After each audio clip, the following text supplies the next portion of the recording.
राम राम मंडळी आज पार पाडतायत भव्य दिव्य असे बिनजोडची मैदाने. 26 जानेवारी प्रजासत्ताक दिनानिमित्त पहिलं म्हणजे सावली देसाई, एक जुनं आणि पारंपरिक मैदान. दुसरं पनवेलचं मोह पनवेल मैदान. तर मित्रांनो, गेले 2-4 दिवस एकच चर्चा होती नाही की बकासूर जाणार कुठे. पण मित्रांनो, बकासूरनं कोणालाच नाराज केलं नाही. कारण मोह पनवेलला जावं तर सावली देसाईची नाराज होणार, सावली देसाईला जावं तर मोह पनवेलची नाराज होणार. दोन्ही मैदानात समान दर्जा दिला आणि दोन्ही मैदानासाठी बकासूर गेलेला आहे. पहिलं सकाळी मुंबईला रवाना झाला आणि पोचला मोह पनवेलच्या मैदानात. तर काही जणांची चर्चा चालू झाली की बकासूर घाबरला आणि पळवाट घेऊन मोह पनवेलला गेला. तर मित्रांनो, तसं काय नाही. बकासूर महाराष्ट्राचा देव आहे, बैलगाडा क्षेत्रातला देव आहे. ढाण्या वाघ आहे, तो कोणाला भीत नाही. तर बकासूर गेला याचं कारण, बकासूरचं मुंबईकडे नियोजन असतं सचिन शेठ घरत यांच्याकडे आणि मोह पनवेल हे मैदान सचिन शेठ घरत यांच्या भागातलंच आहे, त्यांचं होम ग्राउंड आपण म्हणू शकतो.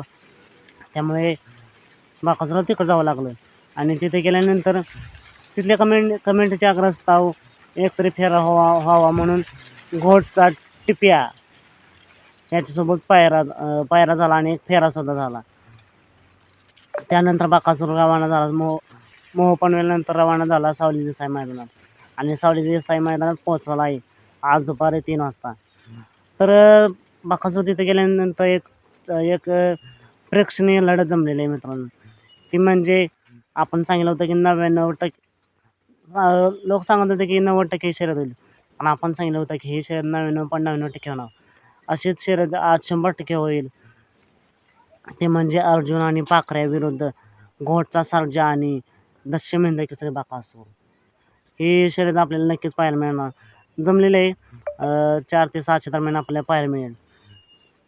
तुम्ही लाईव्हला पाहू शकता. आणि मित्रांनो, मला वाटते कदाचित फेरा होईल असं म्हणतायत, पण तो कोणासोबत आता मोठा सोन्याचा फेरा झाला आहे, एक फेरा झाला आहे आत्ताच. मग बकासूरचा फेरा होईल असं सांगितलं आहे, पण मला तर नाही वाटत की फेरा होईल. कदाचित झाला तर होऊ शकतो. तो कोणासोबत होईल हे कमेंट करून नक्की सांगा. पण मित्रांनो, घोटचा सर्जा आणि बकासूर विरुद्ध छत्रपती संभाजीनगरचा अर्जुन आणि पाखऱ्या ही शर्यत कशी होईल? शर्यत तर काटाकीर लढत होणार आहे, पण कोण जिंकेल हे कमेंट करून नक्की सांगा. 4ही नंदींना या शर्यतीसाठी मनापासून खूप खूप शुभेच्छा. सात भेटूया पुन्हा एकदा नवीन अपडेट्स भन्नाट अशा नवीन व्हिडिओमध्ये.